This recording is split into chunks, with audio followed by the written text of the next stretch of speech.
And welcome to The Factor Uncensored. Since I can remember, I've been obsessed with the end of the world. It happens when you come from a family or parents who believe in those final days.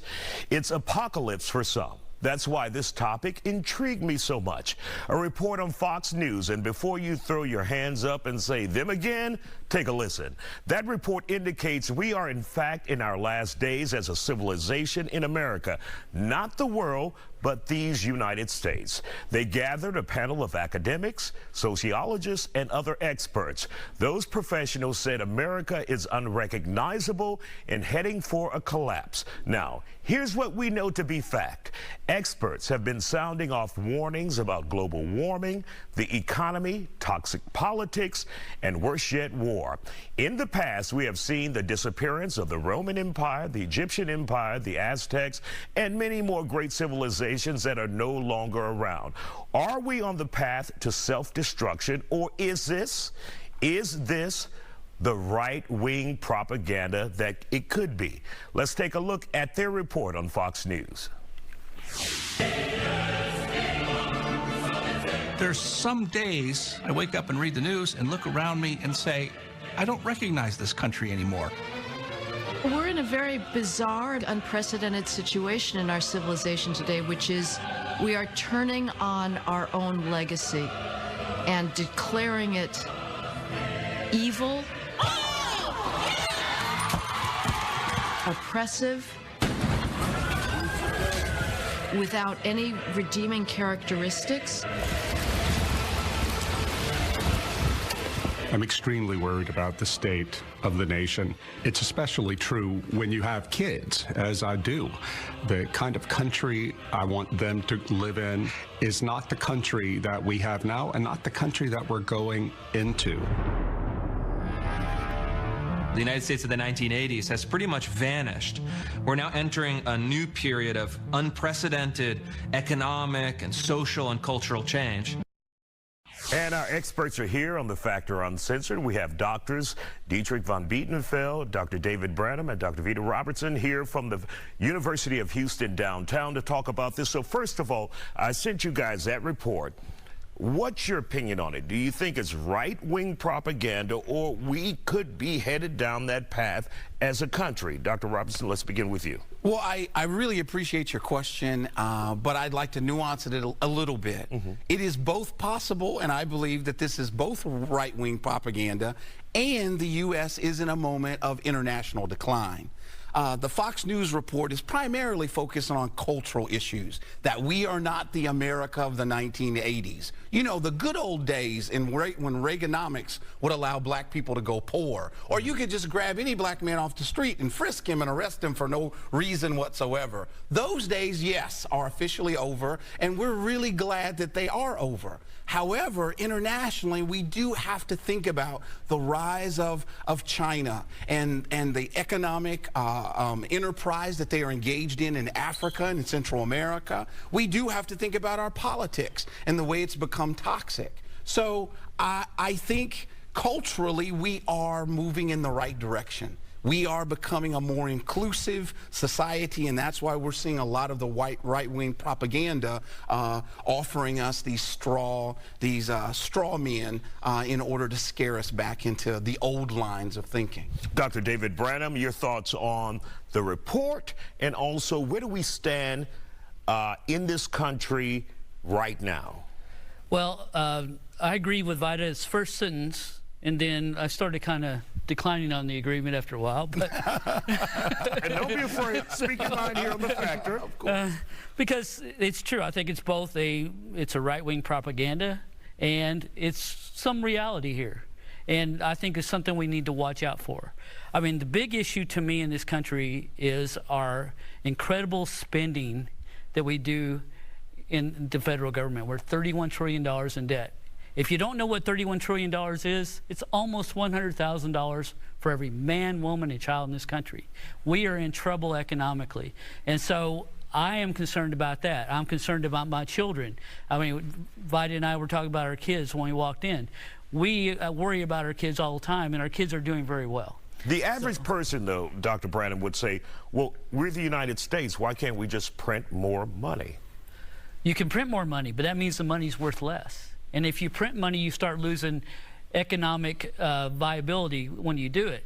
And I'd rather Dietrich, because that's kind of his area right there. The financial expert. But yeah, but that's the case. You can print out more money if you want, but that means those dollars are worth less. And you're going to have inflation problems, and you're going to lose your credibility with your currency when you do that. Okay, Dr. von Biedenfeld, let's bring you into this conversation, and also let's take into consideration just how delicate this world is when we just had the pandemic, how things were teetering on the edge. You know, you could no longer get new cars as a result of chips not being available. Many of the supply and demand chain there was an interference with that. So your thoughts, first of all, on this report, and number two, is this possible that the United States could collapse in one day? Well, we know that sensationalism sells, and so I think the report is nuanced, and Dr. Robertson mentioned this, the emphasis on the 80s. We had other periods of economic strength, and we had, just a couple of years ago, some of the greatest year-long gains in our economy, 5.7% GDP growth. So in that sense, the 80s weren't as magical as some people would like them to believe, but when you think about the birth of a nation or triumph of the will, there are great ways that media can promote certain agendas. And so emphasizing homelessness or housing crises to essentially, in some senses, look at minorities and say the nation isn't exactly what it used to be, is probably a little bit more problematic than factual. But as far as decline, I think we've seen evolutions, because you can still go to Rome today. It's not as if it was wiped off the planet. You can still go to Istanbul. You can still visit Syria. So these great But do you want people, we can go visit the ruins of America. Right. We wanted to be here. We wanted to thrive. And just like our language, though, I think our culture is one of the most adaptable ever in history. And so we have seen recessions, depressions, and even as the global economy suffered, we still did better than everyone else. China's suffering with pork and other agricultural problems. They're our biggest threat, but they can't even feed their own country. They import most of their food and agricultural products. We have very wealthy agricultural and natural resources, as well as our intellectual capital, and we keep bringing in immigrants. So as long as we keep bringing in that new blood to fuel our growth, I don't think we're ever going to see the revelatory, that last book of the Bible, end times that people are talking about with fires and brimstone. Yeah, not to mention, Isaiah, the question becomes, what do they imagine as the end of the world? Are they imagining that the end of American dominance, when we are no longer the cultural, military hegemon that we've always been in the world? Well, that was unsustainable, right? Having military bases everywhere, entering every skirmish that we could find a reason to get in, was not a sustainable way to live as a nation. And so now we are much more bilateral. We have to enter into more agreements with other nations. And so, again, I find the Fox News report deeply problematic, overly sensational, because the purpose actually is to stir white America into a frenzy so that we can now justify more oppression and more of the cruelty that is often a part of our American history. It got to this black guy, too.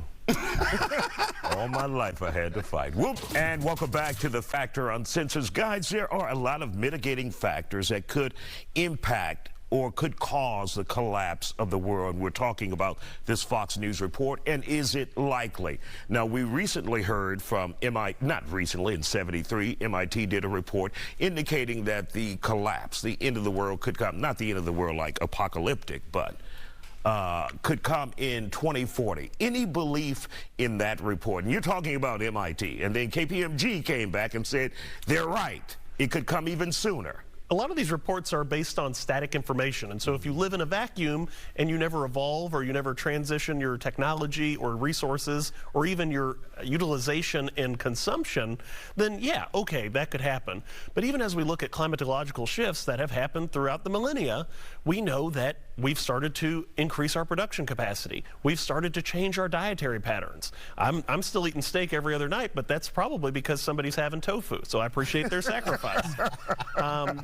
There's only so much agrarian land, and so we've also created structures where instead of spreading out We're more efficiently using water. We're more efficiently using those tools and technology. And so while we have those concerns, I don't believe that they can be meted out once we realize that how adaptable and how resilient the human nature is. Could technology be our saving grace, Dr. Robertson?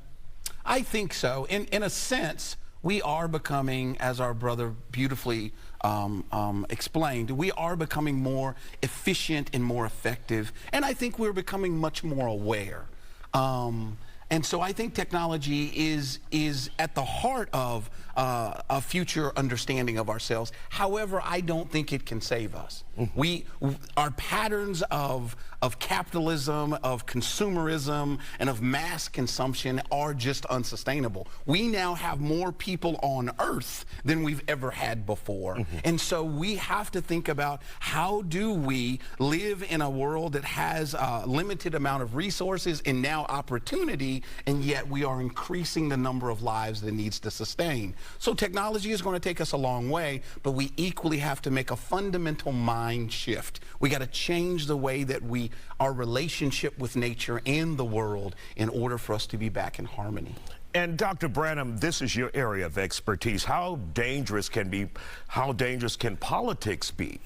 Could it cause a collapse of a civilization? Definitely, and I mean, he was talking about technology. Technology can kill us all, and it's getting better at killing us all. I mean, you look at the Ukraine war.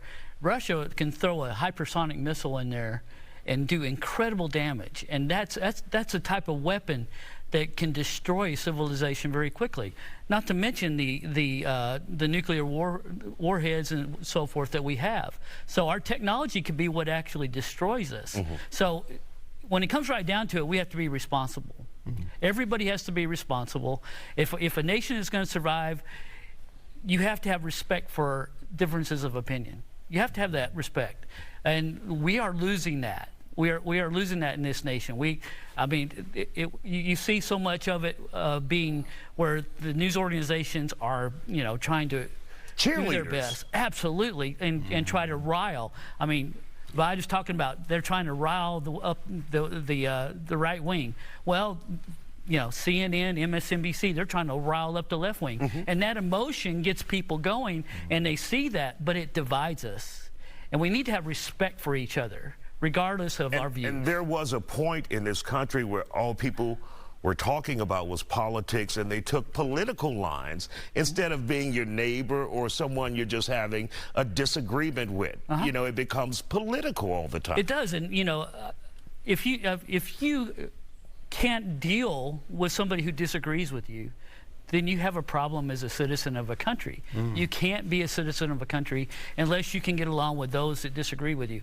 And the best thing you can do is actually let those that disagree with you educate you in some way. Both sides can get educated. Both sides can. So I think it's important somewhere along the line for some leadership to come forward in the country and say, look, we're not going to play this game anymore. We're going to have a love for our country, and we're going to start respecting each other. And Dr. von Biedenfeld, before we wrap up here, we have about 30 seconds left. Can we be too arrogant as a society, and it costs us in the end?